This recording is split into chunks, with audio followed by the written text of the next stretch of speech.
नमस्कार, मैं मितोजा और आप देख रहे हैं इंडियन टीवी न्यूज।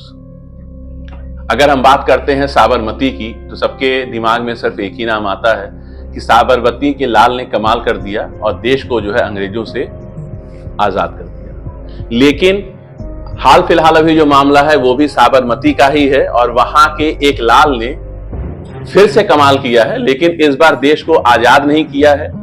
ये जो कमाल है कुछ जरा हटके, एक साल में 500 से ज्यादा फैसले, वो भी सारे जमीन से जुड़े हुए। संपत्ति का तो खैर अभी जांच चलेगी तब पता चलेगा।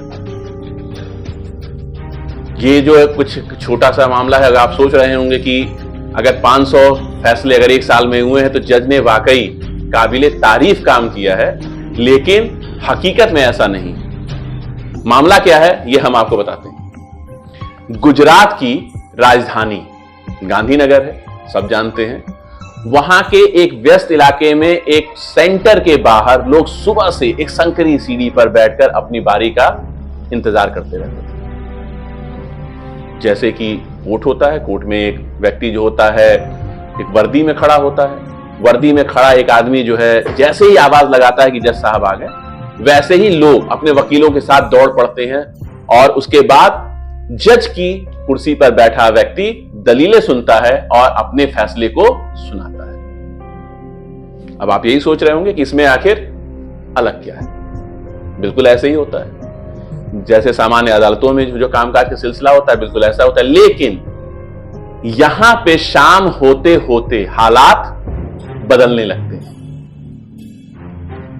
शाम को जब अदालत का काम खत्म हो जाता है तो ये जो जज है, ये जो मुवक्किल होते हैं, उनसे बातें करने जाता है और उनको किनारे लेकर जाता है और उनके पक्ष में फैसला सुनाने के लिए पैसे की मांग करता है। अगर डील हो जाती है तो पक्ष में फैसला दे दिया जाता है और अगर पक्ष में फैसला नहीं दिया जाता है तो फिर फैसला विपक्ष का है। और आपको बताते चले कि ये एक व्यक्ति की कहानी है जिसने एक नकली अदालत में नकली जज था, लेकिन नकली अदालत में असली जज बैठकर असली फैसले देने की बात करता था। इसका पुलिस ने क्या किया, इसका जो है भंडाफोड़ करते हुए नकली जज को अहमदाबाद पुलिस ने हिरासत में ले लिया। अपने दर्शकों को बताते चले कि अभी जो 22 अक्टूबर बीता है, उस दिन अहमदाबाद पुलिस ने एक नकली जज को गिरफ्तार किया जिसका नाम मॉरिस सैमुअल क्रिश्चियन बताया जाता है और ये साबरमती जिले का रहने वाला है। और साबरमती जिले से और कौन है ये हमारे दर्शकों को अच्छे से पता है। खैर, जब मॉरिस सैमुअल क्रिश्चियन को जब कोर्ट में पेश किया गया तो उसने जज के सामने खुद को एक मध्यस्थ अदालत के जज के तौर पर पेश करने की कोशिश की। इतना ही नहीं, उसने जज के सामने शिकायत की कि पुलिस ने उसे पीटा और उससे जबरदस्ती अपराध कबूल करवाया, जिसके बाद जज ने उसकी मेडिकल जांच कराने का आदेश दिया। सबूतों के आधार पर सिटी सिविल कोर्ट के जज जयेश एल चौटिया ने मॉरिस क्रिश्चियन के खिलाफ फर्जी कोर्ट स्थापित करने और फर्जी ढंग से फैसले जारी करने के लिए धोखाधड़ी और साजिश का मामला तत्काल दर्ज करने का आदेश दिया। मॉरिस को 10 दिन की कस्टडी में भेज दिया गया है। आपने फर्जी डॉक्टर सुने होंगे, फर्जी पुलिस वाले सुने होंगे, फर्जी आईएएस, फर्जी पीसीएस सुने होंगे। ये एक फर्जी जज की कहानी। एक साल में इस जज ने, यानी कि मॉरिस जो ये जज है, उसने 500 फैसले दिए और ये सारे के सारे फैसले जो है जमीनों से संबंधित विवादों से जुड़े हुए थे। और ये जो मॉरिस क्रिश्चियन है, ये पिछले 9 साल से ये काम कर रहा था। पुलिस के मुताबिक मॉरिस ने दावा किया कि उसके पास कानून में पीएचडी की डिग्री है। अब कानून में पीएचडी की डिग्री है या नहीं है वो तो अलग की बात है, लेकिन लोगों को बेवकूफ बनाने में मॉरिस के पास वाकई डिग्री है। उसने अहमदाबाद, बड़ोदरा और गांधीनगर में जो भी भूमि विवाद थे उनमें मध्यस्थ वकील के तौर पर काम करने का दावा किया है। अहमदाबाद जोन 2 के पुलिस उपायुक्त श्रीपाल शेषमा ने बताया मॉरिस क्रिश्चियन मूल रूप से साबरमती का रहने वाला है, इसीलिए हम कह रहे हैं कि साबरमती के लाल ने इस बार फिर कमाल कर दिया। उन्होंने बताया कि कुछ साल पहले मॉरिस ने गांधीनगर में एक फर्जी अदालत शुरू की और एक पुलिस शिकायत के कारण अदालत का स्थान बदल दिया। हाल फिलहाल वो गांधीनगर के सेक्टर 24 में एक फर्जी कोर्ट चला रहा था।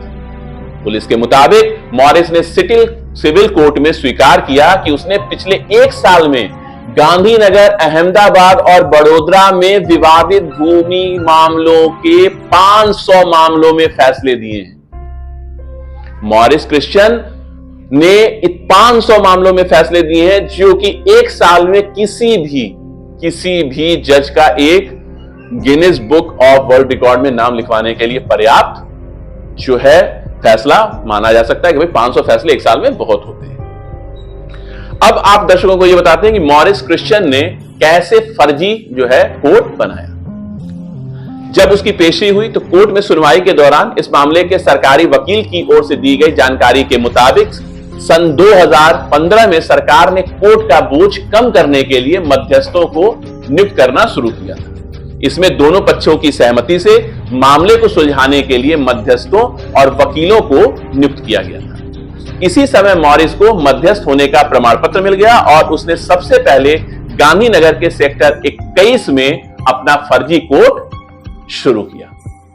इसमें उसने एक न्यायाधीश की कुर्सी रख दी, 2 टाइपिस्ट नियुक्त किए, एक जमानतदार भी रखा और विवादित भूमि और भवन के मामलों में फैसला देना भी शुरू कर दिया। एक प्रमुख एडवोकेट ने बातचीत में बताया कि न्यायिक प्रक्रिया का बोझ कम करने के लिए मध्यस्थों और सुलह कराने वाले वकीलों की नियुक्ति की जाती है। यह बात सही है और यह नियुक्ति मध्यस्थ नियमों के अनुच्छेद 7 और 89 के अनुसार की जाती है। मध्यस्थ का काम समझौता योग्य मामलों में दोनों पक्षों को लिखित समझौते के लिए समझाना होता है। यह लिखित समझौता तभी मान्य होता है जब दोनों पक्षों ने मध्यस्थ के सामने अनुमोदित और हस्ताक्षर किए हों, लेकिन मध्यस्थ के पास अदालत की तरह आदेश देने की शक्ति नहीं है। मध्यस्थ द्वारा किया गया समझौता न्यायालय द्वारा अनुमोदित होने पर ही वैध होता है। उनकी नियुक्ति उच्च न्यायालय के परामर्श से और कानून एवं न्याय विभाग की मंजूरी से की जाती है। अपने दर्शकों को यह भी ये बताते चलें कि आखिर जो है ये जो फर्जी जज मॉरिस था ये पकड़ा कैसा गया, ये पकड़ा कैसे गया। डीसीपी श्रीपाल शेषमा ने बताया कि सेक्टर 21 में फर्जी कोर्ट चलाने के दौरान मॉरिस के खिलाफ पुलिस में शिकायत दर्ज कराई गई थी। शिकायत के बाद मॉरिस ने रातों रात अपने सेक्टर 21 का ऑफिस खाली कर दिया और सेक्टर 24 में कोर्ट शुरू कर दी। मॉरिस के पहले भी पुलिस में शिकायत हो चुकी है। उसके खिलाफ अहमदाबाद क्राइम ब्रांच, मणिनगर और चांदखेड़ा में शिकायतें दर्ज की गई हैं। सबसे पहले उसकी शिकायत गुजरात बार काउंसिल ने की थी। गुजरात बार काउंसिल की अनुशासन समिति के अध्यक्ष एडवोकेट अनिल केला ने एक चैनल से बातचीत में कहा कि एक बार हमने उससे यानी कि मॉरिस से जब उसकी डिग्री के बारे में पूछा तो उसने कहा कि उसने विदेश में पढ़ाई की है और ऐसी डिग्री लेकर आया है कि वह देश में हर क्षेत्र में जो है वकालत कर सकता है। उन्होंने कहा कि हमारा पहला संदेह यह हुआ कि मॉरिस, जो कि अगर कोई शख्स ऐसी किसी बड़ी डिग्री के साथ आता है तो फिर उसे सुप्रीम कोर्ट या हाई कोर्ट में प्रैक्टिस करनी चाहिए, उसे निचली अदालत में प्रैक्टिस क्यों करनी है भाई। अनिल केला के मुताबिक जब बार काउंसिल ने उसकी डिग्री आदि की जांच की तो डिग्री फर्जी पाई गई, जिसके आधार पर उन्होंने चार्टर के लिए आवेदन किया। उनके पास वकालत करने का चार्टर भी नहीं था, इसलिए हमने 2007 में क्राइम ब्रांच में मॉरिस के खिलाफ शिकायत दर्ज की। अनिल केला ने यह भी जानकारी दी कि उन्हें यह भी पता लगा कि उसे 9 अलग अलग पासपोर्ट रखने और फर्जी वीजा के लिए मुंबई में गिरफ्तार किया गया था।